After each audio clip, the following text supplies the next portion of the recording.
Hello bye CBSE champion बच्चों, आपका स्वागत है संकल्प भारत फाउंडेशन प्लेटफॉर्म पे। और आज राघवेंद्र सर लेकर आए हैं आपके लिए magnetic effect of electric current के टॉप 30 कॉम्पिटेंसी बेस्ड क्वेश्चन, जो आपको कराएगा तैयारी for pre board exam and for upcoming board exam. जी हाँ, दोनों एग्जाम के लिए हमको फोकस करना है, क्योंकि अगर प्री बोर्ड में अच्छे से पढ़ोगे तो ही बोर्ड एग्जाम में अच्छे नंबर आएंगे, और उसके लिए आपकी तैयारी अच्छी होनी चाहिए, और वो होगी क्वेश्चन प्रैक्टिस के साथ। तो आज के सेशन में मैं कराऊंगा आपको 30 कॉम्पिटेंसी बेस्ड क्वेश्चन की प्रैक्टिस। तो कॉम्पिटेंसी बेस्ड क्वेश्चन मैंने बार बार समझाया है, ऐसे क्वेश्चन जिसका आंसर देने में आपको थोड़ा सोचना पड़े, थोड़ा एनालाइज करना पड़े। ऐसे क्वेश्चन चाहे वो ऑब्जेक्टिव हो, असर्शन रीजन के हो, या कोई डायग्राम बेस्ड हो, वो कहलाते हैं आपके क्या, कॉम्पिटेंसी बेस्ड क्वेश्चन, जो आपको सोच के थोड़ा आंसर देना पड़े। कंसेप्ट वही लगेगा लेकिन सोचना पड़ेगा। तो चलिए स्टार्ट करते हैं। पहला क्वेश्चन आपकी स्क्रीन पर आ रहा है, ये ठीक है। क्वेश्चन है कि identify the correct pole A B C and D in the given diagram below. तो ये डायग्राम जरा देखते हैं बच्चों, फिगर 1 फिगर 2। फिगर 1 में अगर हम देखें तो यहां आपको एक मैग्नेट नजर आ रहा है और उसके निकलती हुई मैग्नेटिक फील्ड लाइंस नजर आ रही हैं, ठीक है। फिगर 2 में भी मैग्नेट है और उससे निकलने वाली मैग्नेटिक फील्ड लाइंस है। तो मैग्नेटिक फील्ड लाइन से हम पोल का पता कैसे लगाएंगे? तो हमने बार मैग्नेट में, आपके एनसीईआरटी बुक में जो बार मैग्नेट का मैग्नेटिक फील्ड लाइंस का पैटर्न दिखाया है, उसमें साफ साफ लिखा भी है कि मैग्नेटिक फील्ड लाइंस हमेशा नॉर्थ पोल से निकलती हैं और टर्मिनेट कहाँ होती हैं? साउथ पोल पे। तो जरा यहाँ मैग्नेटिक फील्ड लाइंस पे एरो देखो आप, ठीक है। एरो देखने से हमें ये पता चला कि किधर से निकल रही हैं। तो यहाँ अगर फिगर 1 में देखा जाए तो यहाँ ए से निकल रही हैं और बी पे आके टर्मिनेट हो रही हैं। तो ए आपका क्या होगा? नॉर्थ पोल, और बी क्या होगा? South pole. बात समझ में आ गई? तो हमने फिगर 1 का तो हमने आइडेंटिफाई कर लिया। अब फिगर 2 में देखते हैं। तो फिगर 2 में अगर देखा जाए तो सी से मैग्नेटिक फील्ड लाइंस निकल रही हैं, एरो देखो, और डी पे टर्मिनेट हो रही है। तो यानी सी आपका नॉर्थ पोल होगा, डी आपका साउथ पोल होगा, ठीक है। अब ऑप्शन के हिसाब से देखते हैं तो ए नॉर्थ, बी साउथ, सी साउथ, गलत, ये ऑप्शन हो नहीं सकता। ए साउथ हो नहीं सकता, ए साउथ हो नहीं सकता, ए साउथ, बी सॉरी यहां आपका नॉर्थ है, ठीक है, हो सकता है, ठीक है, ये ऑप्शन हो सकता है, ये ऑप्शन नहीं हो सकता। चलो ठीक है, नहीं हो सकता। सी ऑप्शन देख लेते हैं। ए नॉर्थ है, ठीक है, बी के साथ साउथ है, हाँ ठीक है, सी के साथ नॉर्थ है, ठीक है, डी के साथ साउथ है। तो हमारा जो करेक्ट आंसर आ रहा है वो ऑप्शन सी है, ठीक है, क्लियर। तो इस तरीके से आपको आंसर देना होगा। तो आपने पढ़ा है लेकिन डायग्राम में सोचना पड़ा, ऑप्शन के साथ मैच करना पड़ा, और तब आपको आंसर देना पड़ा। तो यही होते हैं कॉम्पिटेंसी बेस्ड क्वेश्चन। तो हमारा इस क्वेश्चन का जो आंसर है वो ऑप्शन सी होगा, ठीक है, answer is C option, clear. तो कितना आसानी से आपने आइडेंटिफाई कर लिया। ऐसे क्वेश्चन आपके बोर्ड एग्जाम में पूछे जा सकते हैं। तो डायग्राम में आपको क्या देखना है? मैग्नेटिक फील्ड लाइंस का एरो देख लेना, ठीक है, जिधर से निकल रहा है वो नॉर्थ पोल, जिधर टर्मिनेट हो रहा है वो साउथ पोल, ठीक है। अगले क्वेश्चन पे चलते हैं। क्वेश्चन 2, क्वेश्चन 2 में लिखा है कि when A current flows through a straight conductor a magnetic field is produce around it. जब किसी स्ट्रेट कंडक्टर से करंट फ्लो होता है तो उसके अगल बगल मैग्नेटिक फील्ड प्रोड्यूस होता है, ठीक है sir. Consider the following statement about this field. इस मैग्नेटिक फील्ड के बारे में ये स्टेटमेंट्स को आप कंसीडर कीजिए और फिर चूज द करेक्ट स्टेटमेंट, और फिर सही स्टेटमेंट को सेलेक्ट कीजिए। तो हम ऐसा करते हैं, सभी स्टेटमेंट को पढ़ते हैं, सही है ये गलत मार्क करते हैं, और तब हमको ऑप्शन पता चल जाएगा। तो पहला स्टेटमेंट लिखा है, स्टेटमेंट 1, कि the direction of magnetic field of A current carrying straight conductor is determined by right hand thumb rule. Statement बिल्कुल करेक्ट है। किसी स्ट्रेट वायर के अगल बगल जो मैग्नेटिक फील्ड का डायरेक्शन है, मैग्नेटिक फील्ड का पैटर्न है, वो हम कैसे पता लगाते हैं? जब हम अपना राइट हैंड थंब रूल लगाते हैं, जिसमें थंब को किसके डायरेक्शन में रखते हैं? करंट के डायरेक्शन में। तो यहाँ एरो क्या दिख रहा है? करंट का डायरेक्शन, और उंगलियां जिस डायरेक्शन में मुड़ती हैं वही होता है मैग्नेटिक फील्ड लाइंस का डायरेक्शन, है ना। तो स्टेटमेंट तो बिल्कुल सही है। Right hand thumb rule apply करके हम मैग्नेटिक फील्ड का डायरेक्शन पता लगाते हैं स्ट्रेट कंडक्टर में। ठीक है, बहुत बढ़िया। फिर सेकंड क्या लिखा है, ए charge body kept at rest, एक चार्ज बॉडी को अगर रेस्ट पे रख दिया जाए, कहाँ, किसी मैग्नेटिक फील्ड में, तो it experience a force whose direction is given by Fleming left hand rule. अब बताओ ये स्टेटमेंट सही है कि गलत है? सही है कि गलत है? गलत है। क्यों सर? यहां बात आगे रेस्ट की। फोर्स कब लगेगा? याद रखो, फोर्स तब लगेगा जब करंट हो और मैग्नेटिक फील्ड हो और दोनों आपस में परपेंडिकुलर हो, तभी तो फोर्स लगेगा चार्ज पार्टिकल पे। तो जब करंट है तो करंट का मतलब चार्ज फ्लो कर रहा है, फ्लो ऑफ चार्ज या flow of electrons is current होता है ना। तो जब चार्ज फ्लो करेगा मैग्नेटिक फील्ड में, वो भी परपेंडिकुलरली, तब उस चार्ज पार्टिकल पे क्या लगेगा? फोर्स लगेगा, और तब जाके वो चार्ज पार्टिकल क्या होगा? डिफ्लेक्ट होगा। लेकिन यहां क्वेश्चन में कहा है कि हमने मैग्नेटिक फील्ड में चार्ज पार्टिकल को रखा लेकिन रेस्ट पे। तो जब चार्ज पार्टिकल रेस्ट पे है, मतलब मूव नहीं कर रहा, तो कोई करंट नहीं पैदा होगा, और कोई करंट नहीं पैदा होगा तो फोर्स भी नहीं पैदा होगा, तो फोर्स नहीं लगेगा। लेकिन यहां क्या लिखा था? Will experience a force. तो ये स्टेटमेंट क्या है? गलत है, नॉट करेक्ट। ठीक है, समझ में आई? तो गलती मतलब क्यों स्टेटमेंट गलत हो गया? क्योंकि यहां लिखा था चार्ज पार्टिकल रेस्ट पे है।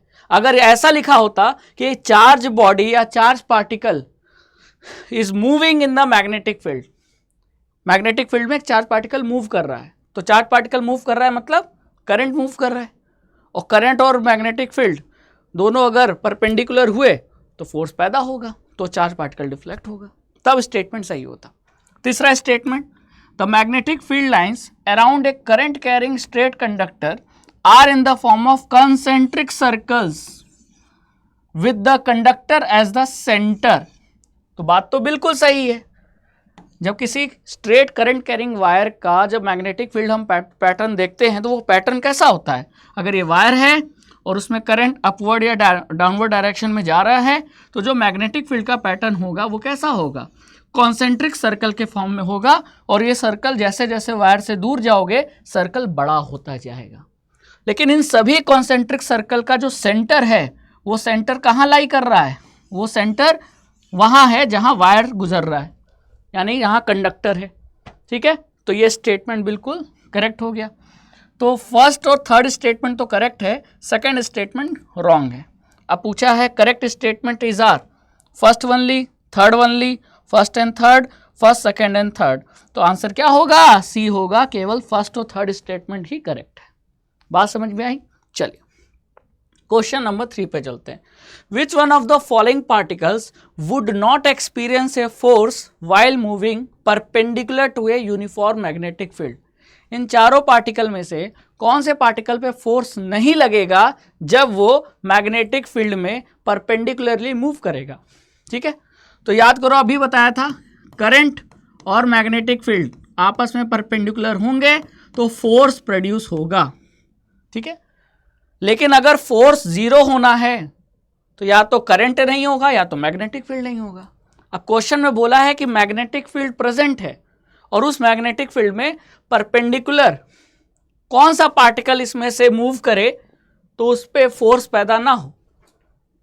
तो ऐसा तभी होगा जब करंट ना हो, और करंट कब नहीं होगा? या तो चार्ज पार्टिकल रेस्ट पे हो, या तो फिर मतलब मैग्नेटिक फील्ड से कोई न्यूट्रल पार्टिकल जा रहा हो, क्योंकि न्यूट्रल पार्टिकल पे कोई चार्ज नहीं होता। तो यहाँ न्यूट्रॉन न्यूट्रल पार्टिकल है, अल्फा पार्टिकल चार्ज पार्टिकल है, इलेक्ट्रॉन चार्ज पार्टिकल है, प्रोटॉन चार्ज पार्टिकल है।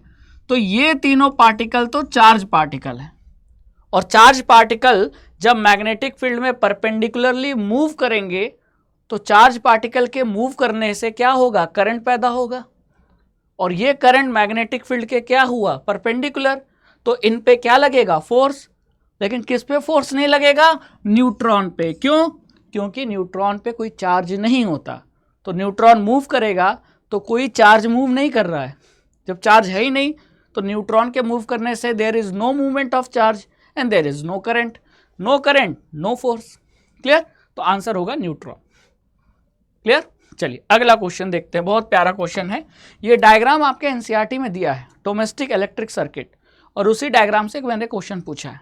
तो यहाँ मैं लिख देता हूँ, ये डायग्राम जो है वो एनसीईआरटी का है, और ये बार बार मैं प्रैक्टिस करा रहा हूँ इसलिए कि अगर ये डायग्राम बोर्ड एग्जाम में आ जाए तो आपकी अच्छी प्रैक्टिस हो। ठीक है, क्वेश्चन में क्या कहा है, choose the correct option regarding A, B and C. तो ए ऑप्शन में लिखा है कि A is live wire, B is earth wire, C is neutral wire. फिर बी में लिखा है कि A is earth wire, B live wire, C neutral wire. तो पहली बात तो ये देख लो, ये डायग्राम में ये जो रेड कलर का वायर है, ये वायर कौन सा है, ये जो बी है ये तो आपका लाइव वायर है ना, रेड कलर का लाइव वायर है। और ये जो सी है ब्लैक कलर का वायर, ये क्या है, ये तो आपका न्यूट्रल वायर है। अगर आपने डायग्राम देखा है तो आपको ये याद आएगा। और ये ग्रीन कलर का है, ग्रीन मतलब सेफ्टी, तो हमको सेफ्टी यानी शॉक से लगने से कौन वायर बचाता है, अर्थ वायर, अर्थिंग, है ना। तो ये जो ए है आपका, ये आपका अर्थ वायर है। अब ऑप्शन के साथ मैच कर लो, क्या होगा, ए इज अर्थ वायर, कहाँ है, यहाँ है। B is live wire, B is live wire, C is neutral wire, C is neutral wire. तो हमारा ऑप्शन क्या होगा, हमारा ऑप्शन होगा बी, बाकी सारे ऑप्शन गलत है। ठीक है, तो इस तरीके से ये डायग्राम आप समझिए। और अगर कभी ऐसा क्वेश्चन आ जाए कि किन दो वायर के बीच में 220 वोल्ट का पोटेंशियल डिफरेंस होता है, तो ये देखो 220 लिखा है, किसके बीच का एरो है, रेड और ब्लैक। रेड ब्लैक मतलब लाइव और न्यूट्रल वायर, तो इन्हीं दोनों वायर के बीच का पोटेंशियल डिफरेंस 220 वोल्ट होता है। ठीक है, और हमारे घरों में पैरेलल कनेक्शन करते हैं और पैरेलल में पोटेंशियल सेम होता है, इसीलिए हमारे घर के सभी इलेक्ट्रिकल अप्लायंसेस को 220 वोल्ट का पोटेंशियल मिलता है, यानी सेम पोटेंशियल मिलता है। ठीक है, चलिए तो ये हो गया हमारा answer, A is earth wire, B is live wire and C is neutral wire. ठीक है, अगले क्वेश्चन पे चलते हैं, क्वेश्चन नंबर हमारा 5। द करंट इन द, देखो यहाँ बहुत इंपॉर्टेंट ये डायग्राम देखो, a copper wire is held between the poles of a magnet. तो ये आपका मैग्नेट है, ठीक है, ये आपका मैग्नेट है। ठीक है सर, मैग्नेट है, क्लियर। ये मैग्नेट का नॉर्थ पोल, ये मैग्नेट का साउथ पोल, और ये आपका वायर है जो मैग्नेट के बीच में से गुजर रहा है, ये वायर है। ठीक, अब क्वेश्चन में बोला है कि the current in the wire can be reverse, यानी इस वायर में करंट का डायरेक्शन हम रिवर्स कर सकते हैं, यानी कि या तो ये इस तरीके से आगे की तरफ जा रहा होगा करंट, नहीं तो हम इसको बदल के रिवर्स कर सकते हैं, यानी ऐसे जा रहा होगा। ठीक है, the pole of the magnet can also be change, ये जो पोल है नॉर्थ और साउथ पोल, इन्हें भी हम चेंज कर सकते हैं, यानी कि इसे हम नॉर्थ की जगह साउथ कर सकते हैं और इसे साउथ की जगह नॉर्थ कर सकते हैं। तो यानी दो चेंजेस कर सकते हैं, करंट का डायरेक्शन, ठीक है, बदल सकते हैं, और पोल को इंटरचेंज कर सकते हैं। तो पोल इंटरचेंज करेंगे तो मैग्नेटिक फील्ड का डायरेक्शन बदल जाएगा, है कि नहीं। तो कहा है in how many of the 4 direction shown can the force act on the wire. तो कितने डायरेक्शन में, इन सारे चेंजेस करने के बाद कितने डायरेक्शन में फोर्स लगेगा। ठीक है, तो पहला केस लेते हैं, देखो इसमें ना हमको मतलब इसमें हिट एंड ट्रायल लगाना पड़ेगा, सारे केस देखने पड़ेंगे। तो हमने पहला केस क्या देखा, हमने पोल को फिक्स किया है, हमने क्या कर दिया, पोल फिक्स है, ये नॉर्थ ये साउथ, तो मैग्नेटिक फील्ड का डायरेक्शन क्या होगा, नॉर्थ से साउथ होगा, है कि नहीं। मैग्नेटिक फील्ड का ये डायरेक्शन होगा नॉर्थ से साउथ, नॉर्थ से साउथ। ठीक है, क्लियर। अब अपना लेफ्ट हैंड रूल निकालते हैं, लगाते हैं, फ्लेमिंग लेफ्ट हैंड रूल। ठीक है, तो ये मेरा लेफ्ट हैंड, आप अपना लेफ्ट हैंड यूज कीजिए। अब करंट का डायरेक्शन मान लेते हैं अभी सामने की तरफ है। ठीक है, ये एक्चुअली में ये ऐसे नहीं है, ये ऐसे वायर है, बोर्ड में आपको ऐसे दिख रहा है लेकिन एक्चुअली वायर ऐसे है। तो मैग्नेटिक फील्ड ऐसे हो गया, ठीक है, करंट सामने की तरफ, तो करंट के डायरेक्शन में मिडल फिंगर और मैग्नेटिक फील्ड के डायरेक्शन। अब सर मैग्नेटिक फील्ड आपने एरो ऐसे क्यों बनाया, क्योंकि मैग्नेटिक फील्ड लाइंस किधर से निकलती हैं, नॉर्थ से, और किधर जाती हैं, साउथ की तरफ, तो नॉर्थ टू साउथ। तो ये हो गया मैग्नेटिक फील्ड, ये हो गया आपकी तरफ आता हुआ करंट। तो अभी फोर्स का डायरेक्शन क्या है, फोर्स का डायरेक्शन अपवर्ड है। अब मैं अगर करंट को रिवर्स कर दूं, यानी अभी करंट आपकी तरफ आ रहा था, अब करंट इधर जा रहा है ना, ये देखो, तो अभी भी मैग्नेटिक फील्ड का डायरेक्शन वही है, लेकिन अब करंट का डायरेक्शन क्या हो गया, रिवर्स। तो फोर्स का डायरेक्शन किधर हो गया, डाउनवर्ड। यानी करंट को बदलने से, करंट का डायरेक्शन बदलने से फोर्स का डायरेक्शन क्या हो गया, बदल गया। तो अभी कितने डायरेक्शन पॉसिबल है, 2 डायरेक्शन पॉसिबल हैं फोर्स के, एक ऊपर एक नीचे। ठीक है, ठीक है, तो ये 2 मैंने लिख दिया। ये हमने क्या डायरेक्शन बदला, करंट का डायरेक्शन बदला, तो फोर्स के 2 डायरेक्शन पॉसिबल हैं। अब हम मैग्नेटिक फील्ड का डायरेक्शन बदलते हैं।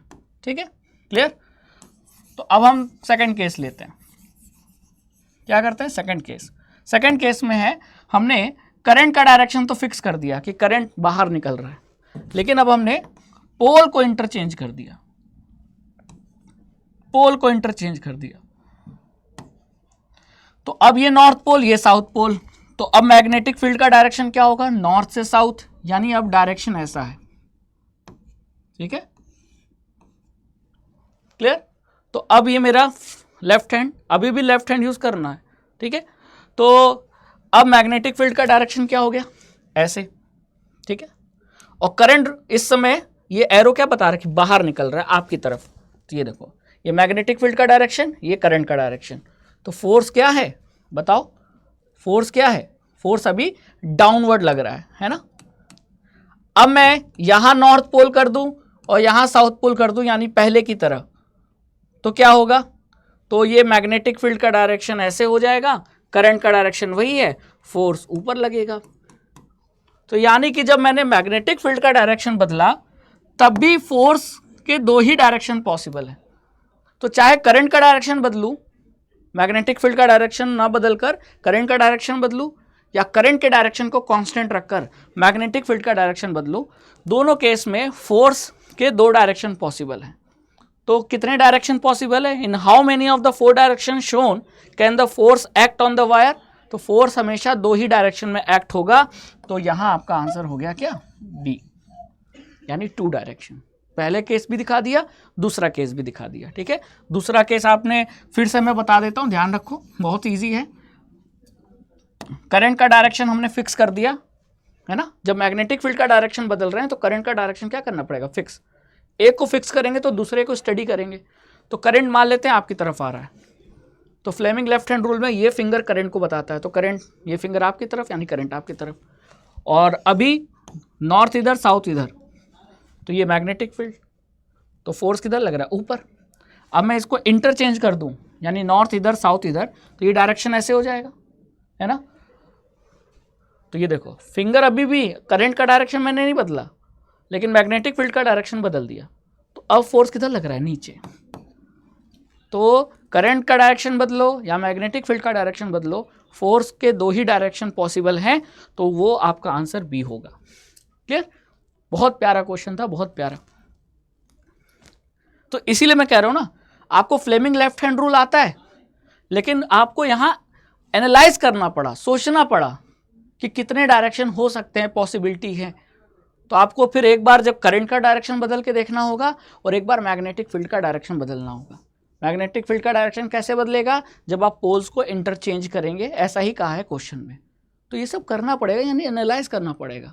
तो यही हुआ कॉम्पिटेंसी बेस्ड क्वेश्चन। ठीक है, क्वेश्चन नंबर 6 पे आ जाते हैं। Imagine that you are sitting in an examination room with your back to one wall.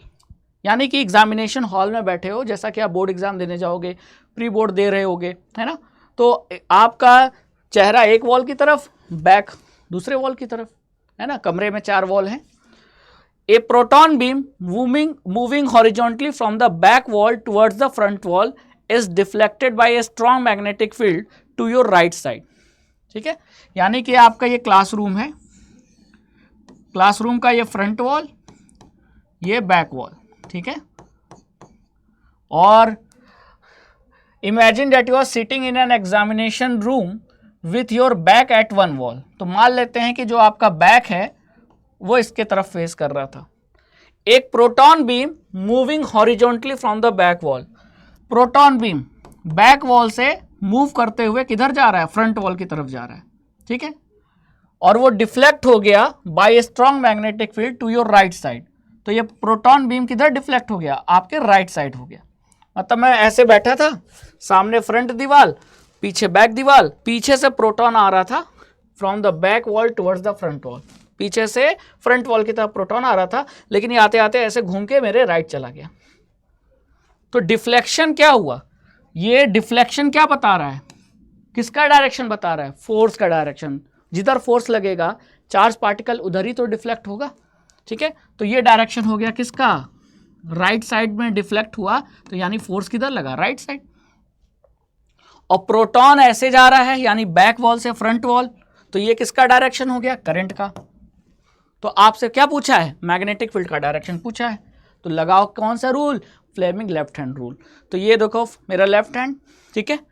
अब फोर्स का डायरेक्शन मेरे राइट है, तो अंगूठा फोर्स को दिखाता है, थंब, तो मैंने फोर्स की तरफ थंब को रख दिया, ठीक है। और ये क्या, करंट ऐसे जा रहा है, और करंट किससे दिखाते हैं, मिडल फिंगर से, तो करंट फ्रंट वॉल की तरफ जा रहा है, तो मैंने फ्रंट वॉल की तरफ मिडल फिंगर को रख दिया। तो ये करंट ऐसे जा रहा था, फोर्स ऐसे लगा, तो मेरे ये जो फोर फिंगर है ये किधर है, ऊपर, यानी मैग्नेटिक फील्ड का डायरेक्शन इस फोर फिंगर से पता लगता है, तो ये ऊपर की तरफ है, यानी मैग्नेटिक फील्ड का डायरेक्शन क्या है, अपवर्ड है। बात समझ में आई, क्लियर।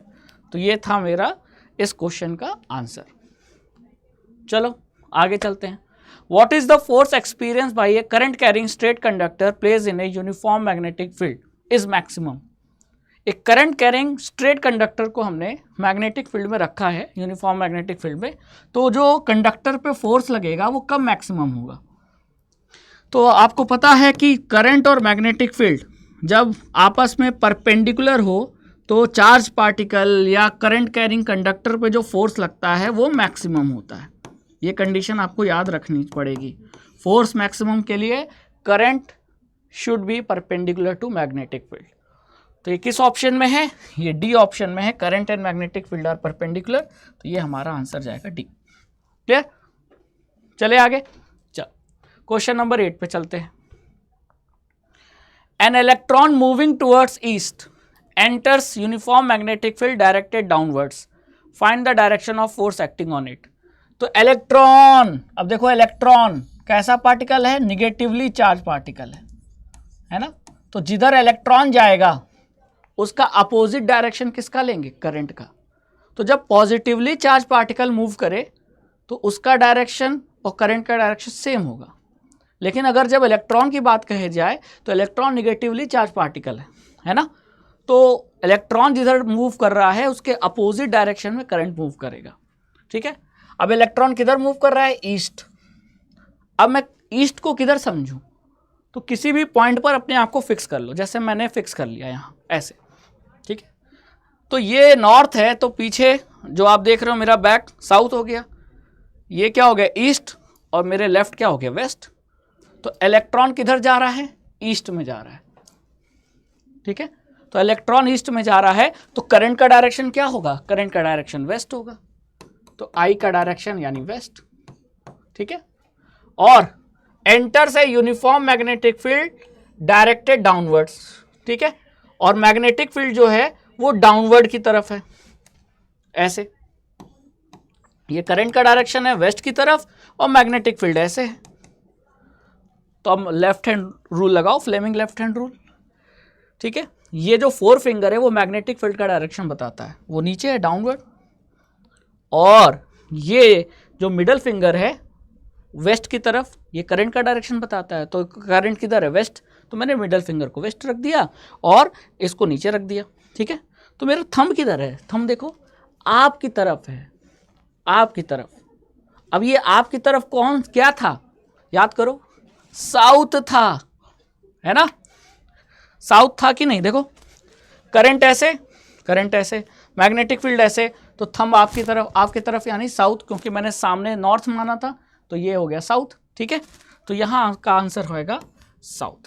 Clear, clear. जो फोर्स लगेगा वो किधर लगेगा, साउथ में लगेगा। चले आगे, चलिए question number 9। A uniform magnetic field exist in the plane of paper, plane of paper में पेपर ऐसे नहीं है, पेपर जैसे किताब ऐसे होती है ना, ये प्लेन है। मेरे पास पेपर इस समय मौजूद है तो मैं आपको दिखा सकता हूँ। ये हुआ प्लेन ऑफ पेपर, ठीक है।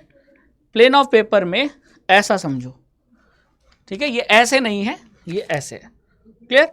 अब प्लेन ऑफ पेपर में ये जो डायरेक्शन है ये मैग्नेटिक फील्ड का डायरेक्शन है, प्रोटॉन ऐसे जा रहा है, इलेक्ट्रॉन ऐसे जा रहा है, ठीक है। तो अब आप जरा सोचो, क्वेश्चन पढ़ते हैं। Uniform magnetic field exist in the plane of paper pointing from left to right as shown in figure, ठीक है। ये लेफ्ट है, ये राइट है, लेफ्ट है राइट, मैग्नेटिक फील्ड जा रहा है, ठीक है। In the field an electron and proton moves as shown, electron proton इस मैग्नेटिक फील्ड में जैसा दिखाया गया है वैसे मूव कर रहे हैं, ठीक है। अब ये 4 ऑप्शन है, अब आपको बताना है, क्लियर। तो अगर प्रोटॉन ऐसे जा रहा है तो ये किसका डायरेक्शन ले सकते हैं, करंट का। और इलेक्ट्रॉन अगर नीचे जा रहा है तो करंट किधर जा रहा होगा, तो करंट ऊपर की तरफ जा रहा होगा। यानी इन दोनों केस में मैग्नेटिक फील्ड के कंपैरिजन में जो करंट का डायरेक्शन है वो क्या है, सेम है। तो जब करंट का डायरेक्शन सेम है तो जो फोर्स लगेगा उसका डायरेक्शन भी सेम आएगा। तो किधर आएगा डायरेक्शन फोर्स का, तो जरा पता लगा लेते हैं। तो ये मैग्नेटिक फील्ड क्या है, लेफ्ट से राइट जा रहा है, तो ये ऐसे नहीं है एक्चुअली में, in the plane of paper. तो ये पेपर का ये प्लेन है, तो लेफ्ट क्या हुआ, ये लेफ्ट है, इधर लेफ्ट इधर राइट, तो मैग्नेटिक फील्ड ऐसे जा रहा है पेपर के प्लेन में। तो मैंने ये मैग्नेटिक फील्ड, ये 4 फिंगर जो मैग्नेटिक फील्ड को दिखाता है, ये मैंने लेफ्ट से राइट कर दिया। अब करंट कैसे जा रहा है, ऊपर का मतलब ऐसे जा रहा है करंट। पेन को देखो, ठीक है, ये करंट ऐसे जा रहा है, मैग्नेटिक फील्ड लेफ्ट से राइट है, करंट ऐसे जा रहा है, ठीक है। तो अब मैं मिडल फिंगर को किधर रखूं, ऐसे, और मैग्नेटिक फील्ड को उधर। तो यहाँ जो फोर्स लग रहा है वो किधर लग रहा है बताओ। अगर आप इसको प्लेन भी मान सकते हो, ऐसे मान के चलते हो तो भी कोई दिक्कत नहीं है ना। आप पेपर के प्लेन को आप ऐसे मान के चलो तो भी कोई दिक्कत नहीं है, ठीक है, चाहे ऐसे मानो चाहे ऐसे मानो। तो ये मैग्नेटिक फील्ड, ठीक है, मैग्नेटिक फील्ड मैंने क्या किया, मैग्नेटिक फील्ड के डायरेक्शन में मैंने 4 फिंगर रख दिया। करंट किधर जा रहा है, करंट ऊपर जा रहा है, तो ये मिडल फिंगर करंट के डायरेक्शन को दिखाता है, तो ये मुझे ऊपर रखना पड़ेगा। तो मेरा थंब किधर जा रहा है, थंब अंदर की तरफ जा रहा है, ठीक है। इस केस में भी करंट ऊपर, मैग्नेटिक फील्ड ऐसे, तो थंब किधर जा रहा है, अंदर। यानी दोनों केस में जो फोर्स का डायरेक्शन है वो अंदर की तरफ है, इनवर्ड, यानी इस प्लेन के अंदर जाता हुआ। तो पहला ऑप्शन लिखा है forces both pointing into the plane of paper, बिल्कुल सही, बिल्कुल सही। दूसरा option force both pointing out of the plane of paper, यानी बाहर निकलता हुआ, नहीं, वो तब होता है जब करंट का डायरेक्शन डाउनवर्ड होता, ठीक है। तो यहां मेरा ऑप्शन क्या होगा, ए होगा। ध्यान रखना यहां गलती हो सकती थी क्योंकि आपने प्रोटॉन और इलेक्ट्रॉन को देखा, दोनों अपोजिट डायरेक्शन में हैं, तो आप ये लिख दोगे कि फोर्स जो लग रहा है वो अपोजिट डायरेक्शन में लग रहा है ना। लेकिन ऐसा नहीं है, क्यों, क्योंकि हमको करंट का डायरेक्शन चाहिए। इलेक्ट्रॉन नीचे जा रहा है तो करंट ऊपर जा रहा होगा, और दूसरे में प्रोटॉन है तो प्रोटॉन ऊपर जा रहा है तो करंट भी ऊपर जा रहा है, यानी दोनों केस में करंट का डायरेक्शन सेम है तो फोर्स का डायरेक्शन भी सेम होगा, ठीक है। चलिए आंसर ये आ गया। Next, the frequency of AC in some countries is 50 hertz, what does this mean. अब देखो हमारे घरों में जो सप्लाई का करंट आ रहा है ना वो एसी करंट है, एसी करंट को हम स्टोर नहीं कर सकते। घर में जो बैटरी है, फोन की बैटरी है, उसमें डीसी करंट होता है, डीसी करंट का डायरेक्शन नहीं बदलता, एसी करंट का डायरेक्शन लगातार बदलता है, ठीक है। तो फ्रीक्वेंसी का मतलब होता है number of cycle in 1 second. तो हमारे इंडिया में जो एसी करंट सप्लाई हो रहा है उसकी फ्रीक्वेंसी है 50 हर्ट्ज, यानी 1 सेकेंड में कितने साइकिल, 50 हर्ट्ज मतलब 50 साइकिल कंप्लीट करती है, ठीक है। और 50 साइकिल का मतलब, तो पहले एक साइकिल को समझो, ये रही एक साइकिल, ये रही एक साइकिल, एक और साइकिल, एक और साइकिल, ऐसे 50 साइकिल कंप्लीट करती है एसी करंट 1 सेकेंड में, तो इसीलिए फ्रीक्वेंसी हो गई 50 हर्ट्ज। अब एक साइकिल में डायरेक्शन कितने बार चेंज होता है, तो अगर हम इसको पॉजिटिव इसको निगेटिव ले लें तो एक बार डायरेक्शन यहां चेंज हुआ पॉजिटिव से निगेटिव, और जब अगली साइकिल स्टार्ट होगी, ठीक है, यहां से यहां तक तो एक ही साइकिल है और यहां से यहां दूसरी साइकिल, तो जब पहली साइकिल खत्म हो रही है और दूसरी साइकिल स्टार्ट हो रही है तो एक बार डायरेक्शन यहां चेंज होगा। तो आप क्या देख रहे हो, एक साइकिल में डायरेक्शन कितने बार चेंज होता है? 2 बार। तो 50 साइकिल में कितने बार डायरेक्शन चेंज होगा? 100 टाइम्स। अगर एक साइकिल में 2 बार डायरेक्शन चेंज हो रहा है तो 50 साइकिल में 100 टाइम्स डायरेक्शन चेंज होगा। तो हम ये कह सकते हैं क्या कि एक सेकंड में 50 साइकिल और 50 साइकिल में 100 बार डायरेक्शन चेंज होगा। ठीक है, यानी ये भी कह सकते हैं कि एक सेकंड में 100 टाइम्स एसी करंट अपना डायरेक्शन क्या कर रही है? बदल रही है। तो ऑप्शन देख लेते हैं। The current changes direction 50 times in A second, गलत। एक सेकंड में 50 टाइम्स नहीं, 100 टाइम्स। 50 तो साइकिल है। The current changes direction 100 times in A second, बिल्कुल सही। The current changes direction after every 50 second, नहीं, 50 सेकंड बाद डायरेक्शन थोड़ी चेंज हो रहा है, ये भी गलत। The current changes direction after every 100 second, गलत। ठीक है, तो एक सेकंड में 100 बार डायरेक्शन चेंज हो रहा है, और इससे ये भी कह सकते हैं कि एक डायरेक्शन को चेंज होने में 1/100 सेकंड का समय लगता है। ठीक है, क्लियर। चलिए, क्वेश्चन नंबर 10 के बाद अब आ जाते हैं question number 11। Assertion reason, magnetic field lines never intersect, कभी भी इंटरसेक्ट नहीं करती। ठीक है, रीजन क्या लिखा है? तो ये आपका ट्रू हो गया। रीजन लिखा है at a particular point magnetic field has only one direction, किसी एक पॉइंट पर, मैग्नेटिक फील्ड लाइंस के किसी भी एक पॉइंट पर मैग्नेटिक फील्ड का केवल एक ही डायरेक्शन पॉसिबल है, और एक डायरेक्शन पॉसिबल है तो कभी भी वो इंटरसेक्ट नहीं करेंगी, क्योंकि अगर इंटरसेक्ट करती तो एक पॉइंट पे 2 डायरेक्शन पॉसिबल होता, लेकिन क्योंकि वो ऐसा कभी पॉसिबल ही नहीं है, कभी भी एक पॉइंट पे 2 डायरेक्शन पॉसिबल नहीं है, तो दो डायरेक्शन पॉसिबल नहीं है तो 2 डायरेक्शन तभी था जब इंटरसेक्ट करती, तो इंटरसेक्शन भी पॉसिबल नहीं है। यानी दोनों स्टेटमेंट ट्रू तो हैं और ऊपर वाले का सही एक्सप्लेनेशन भी है। बात समझ में आई भाई? देखो, अगर हम ये कह रहे हैं कि मैग्नेटिक फील्ड के 2 डायरेक्शन हो सकते हैं, तो 2 डायरेक्शन तभी हो सकते हैं जब मैग्नेटिक फील्ड लाइंस आपस में क्या करें? इंटरसेक्ट करें।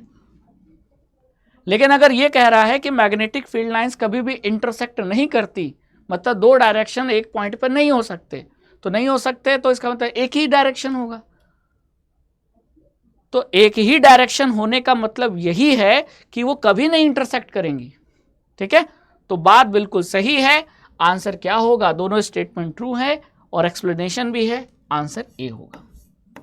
ठीक है, चलिए क्वेश्चन नंबर 12 पे चलते हैं। क्या लिखा है जरा ध्यान से पढ़िए। When electric current is pass through a copper wire, magnetic needle kept near to wire shows deflection. जब हम किसी कॉपर वायर से करंट को पास करेंगे तो उस कॉपर वायर के पास रखी गई मैग्नेटिक नीडल क्या शो करेगी? डिफ्लेक्शन शो करेगी। बात सही है क्या? बिल्कुल सही है, करेक्ट। क्यों? क्योंकि जब आप कॉपर वायर में, अभी तक कॉपर वायर में करंट नहीं फ्लो हो रहा था, तो कॉपर वायर के अगल बगल कोई मैग्नेटिक फील्ड भी नहीं था, लेकिन जैसे ही कॉपर वायर से करंट फ्लो होना शुरू हुआ, कॉपर वायर के अगल बगल पैदा हो गया मैग्नेटिक फील्ड, और उस मैग्नेटिक फील्ड ने मैग्नेटिक नीडल पे क्या लगाया? फोर्स लगाया, जिसके वजह से मैग्नेटिक नीडल घूम गई, डिफ्लेक्ट हो गई। तो इसी वही चीज़ तो लिखा था, तो ये करेक्ट स्टेटमेंट है। यानी जब जब करंट फ्लो होगा किसी वायर में, तब तक मैग्नेटिक फील्ड प्रोड्यूस होगा।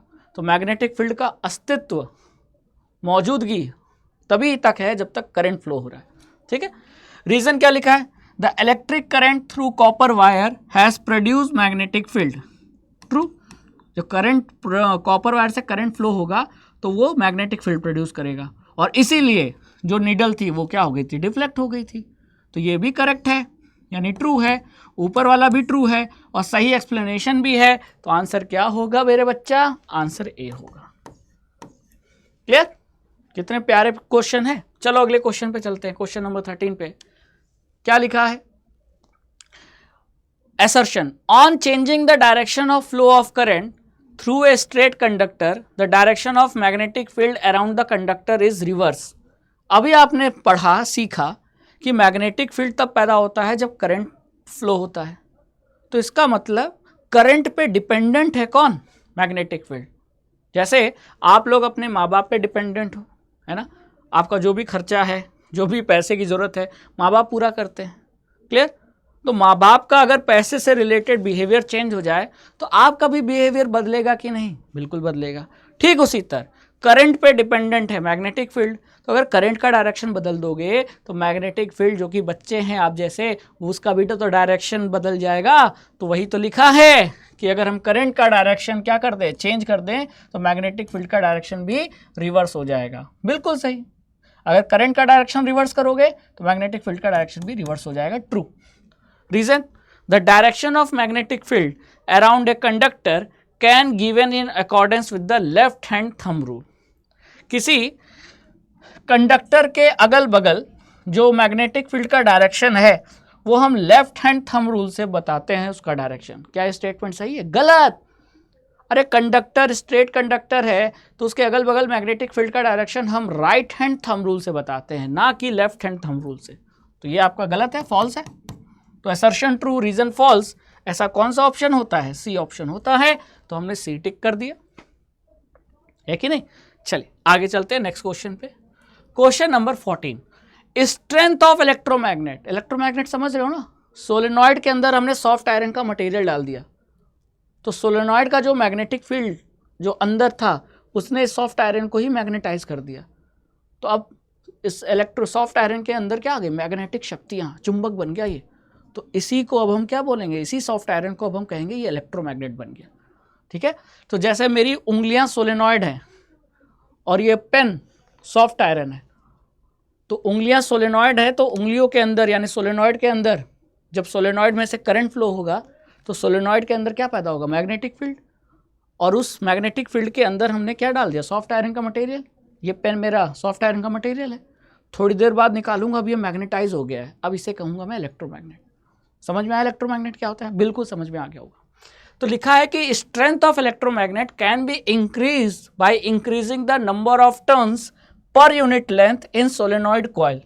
अगर सोलेनॉइड के नंबर ऑफ टर्न्स को मैं बढ़ा दूं तो जो इलेक्ट्रोमैग्नेट का स्ट्रेंथ है वो भी बढ़ जाएगा। बिल्कुल सही, ट्रू स्टेटमेंट है। टर्न समझ रहे हो? जैसे मान लो यहां ध्यान से देखो, यहां सोलेनॉइड में कितने टर्न्स थे? तो एक टर्न, दो टर्न। तो इस टर्न की वजह से जो मैग्नेटिक फील्ड प्रोड्यूस हो रहा था वो ऐसा था, कितना? P। दूसरे टर्न की वजह से जो मैग्नेटिक फील्ड प्रोड्यूस हुआ वो उसी डायरेक्शन, सेम डायरेक्शन में होगा। क्यों? क्योंकि करंट का डायरेक्शन सेम है। तो B और B मिलके कितना हो गया? 2B। अब मैंने क्या किया? इसी सोलेनॉइड के नंबर ऑफ टर्न्स को बढ़ा दिया। लेंथ उतनी ही है, मान लो लेंथ उतनी है, अब मैंने उतने लेंथ में नंबर ऑफ टर्न्स बढ़ा दिए, 1 2 3 4। हर टर्न के कारण, क्योंकि हर टर्न का डायरेक्शन करंट का डायरेक्शन सेम है, तो हर करंट के वजह से मतलब टर्न के वजह से पैदा होने वाला मैग्नेटिक फील्ड भी सेम डायरेक्शन में प्रोड्यूस होगा। तो ये एडअप हो जाएगा, तो ये कितना होगा? B B B B यानी 4B। तो आपने क्या देखा? अगर सोलेनॉइड के मैं नंबर ऑफ टर्न्स बढ़ा दूं, लेंथ उतना ही रखूं लेकिन नंबर ऑफ टर्न्स बढ़ा दूं, तो हर टर्न मैग्नेटिक फील्ड प्रोड्यूस करेगा सेम डायरेक्शन में, और सारे सेम डायरेक्शन में जो मैग्नेटिक फील्ड प्रोड्यूस हो रहा है वो एडअप हो जाएगा। तो स्ट्रेंथ किसकी? मैग्नेटिक फील्ड की बढ़ जाएगी। अब आपने इसी सोलेनॉइड के अंदर क्या रखा था? इलेक्ट्रोमैग्नेट। तो जब मैग्नेटिक फील्ड की स्ट्रेंथ बढ़ गई तो इलेक्ट्रोमैग्नेट जो उसी से मैग्नेटाइज हो रहा है उसकी भी तो स्ट्रेंथ बढ़ जाएगी, है ना? तो बिल्कुल ट्रू स्टेटमेंट है। फिर रीजन क्या लिखा है? Strength of electromagnet can be increase by increasing the current flowing through the solenoid. बिल्कुल सही। अगर मैं सोलेनॉइड के नंबर ऑफ टर्न्स ना बढ़ाऊं, नंबर ऑफ टर्न्स उतने ही रखूं, लेकिन सोलेनॉइड में फ्लो होने वाले करंट की क्वांटिटी को बढ़ा दूं, जैसे 5 एम्पियर की जगह 25 एम्पियर का करंट फ्लो हो रहा है, तो ज़्यादा करंट तो ज़्यादा स्ट्रांग मैग्नेटिक फील्ड, और सोलेनॉइड का ज़्यादा स्ट्रांग मैग्नेटिक फील्ड वो इलेक्ट्रोमैग्नेट को और ज़्यादा मैग्नेटाइज करेगा, है ना? तो यानी कि ये भी सही है कि इलेक्ट्रोमैग्नेट की स्ट्रेंथ करंट को बढ़ाने पर बढ़ जाएगी। तो ये भी ट्रू है। यानी कि आपको ये समझ में आ गया कि अगर किसी सोलेनॉइड से किसी इलेक्ट्रोमैग्नेट को मतलब मैग्नेटाइज करना है, मतलब सॉफ्ट आयरन को मैग्नेटाइज करके इलेक्ट्रोमैग्नेट बनाना है या उस इलेक्ट्रोमैग्नेट की स्ट्रेंथ बढ़ाना है, तो मेरे पास दो तरीके हैं। क्या उनसे दो तरीके बताओ? एक तरीका है सोलेनॉइड में फ्लो होने वाले करंट की वैल्यू बढ़ा दूं तो इलेक्ट्रोमैग्नेट की स्ट्रेंथ बढ़ जाएगी, और दूसरा तरीका है कि सोलेनॉइड में नंबर ऑफ टर्न्स बढ़ा दूं पर यूनिट लेंथ, यानी लेंथ उतने ही रखूं लेकिन नंबर ऑफ टर्न्स बढ़ा दूं, तो इससे भी स्ट्रेंथ ऑफ इलेक्ट्रोमैग्नेट बढ़ जाएगा। ठीक है, चलो, तो ये ट्रू और ये ट्रू, लेकिन दोनों सेपरेट स्टेटमेंट है, एक दूसरे का मतलब ये रीजन एक्सप्लेनेशन नहीं है, तो हम आंसर क्या टिक करेंगे? बी टिक करेंगे।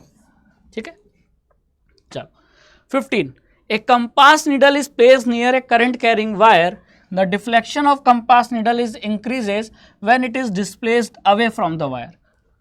किसी स्ट्रेट करंट कैरिंग वायर से अगर हम कंपास नीडल को दूर ले जाएंगे, ठीक है, तो जो कंपास नीडल में डिफ्लेक्शन है वो इंक्रीज होगा। क्या ये बात सही है? गलत है। क्यों?